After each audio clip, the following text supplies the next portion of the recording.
अस्सलाम वालेकुम दोस्तों, उम्मीद है सारे खैरियत नाल होवोगे। की हाल चाल है सब दोस्तों का? ठीक ठाक हो? बस कुछ मसरूफियात की वजह नाल हाज़र नहीं हो सके। अज हाज़र होए हैं साड़ी बहुत ही प्यारी गुड़िया, बहुत ही प्यारी बेटी एक नज़म लैके, और इंशाल्लाह पसंद आएगी तुहानू। तो एक बड़ी प्यारी नज़म पंजाबी दी, उनवान है उहदा मरदमशुमारी। तो दोस्तों जो पसंद आए नज़म तो उन्होंने शेयर तो लाइक भी ज़रूर करना। जी सिदरा बेटे।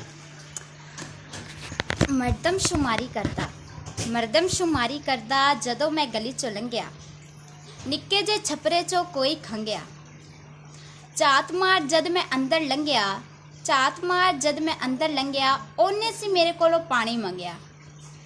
निक्की जी तोड़ी गलास बाल्टी ते छाबा सी, निक्की जी तोड़ी गलास बाल्टी ते छाबा सी।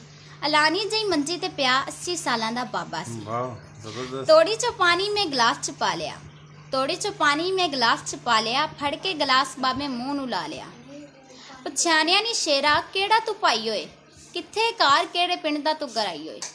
मैं क्या बजुर्गो तुहाडे पिंड विच मास्टर सरकारी हाँ, लाई मेरी ड्यूटी करदा मरदमशुमारी हाँ। तुहाडा मैं पूरा घर-बार लिखना, किन्ने हो मैंबर सारा परिवार लिखना। सुन के मदम अखां च पानी आ गया, जांदा हंझू बाबे नूं रुआ गया। हौसला जिहा कर, हौसला जिहा कर, फिर बाबा बोलिया। जिंदगी दा फिर उन्हें रास सी खोलिया। 4 पुत्त 5 पोते वड्डा परिवार सी, 4 पुत्त 5 पोते वड्डा परिवार सी। किसे वेले शेरा मैं नत्था सिंह सरदार सी। मिट्टी नाल मिट्टी हो करियां कमाइयां होए, मिट्टी नाल मिट्टी हो करियां कमाइयां होए। पैरां विच देख शेरा पईयां ब्याइयां होए। कम कर कर हत्थां दियां मिट गईयां लकीरां, कम कर कर हत्थां दियां मिट गईयां लकीरां। पुत्त पोतियां लई बनातियां जगीरां। गोडे मोडे फिर मेरे दे गए जवाब सी, गोडे मोडे फिर मेरे दे गए जवाब सी। पुत्त मेरे करन लगे उदों फिर हिसाब सी। खेत कर बार सारियां दा हिस्सा पै गया, खेत कर बार सारियां दा हिस्सा पै गया। तेरा ए बाबा शेरा अनवंडिया ही रह गया। जीवन साथन भी मेरी छड़ अध विचकार गई, थोड़ा चिर होया पुत्ता स्वर्ग सुधार गई। जे मैं गड्डे जोड़े, जे मैं गड्डे जोड़े अज गड्डियां च बहंदे ने। साडे बुढ़े ने की कीता अज लोकां नूं कहंदे ने कमाल।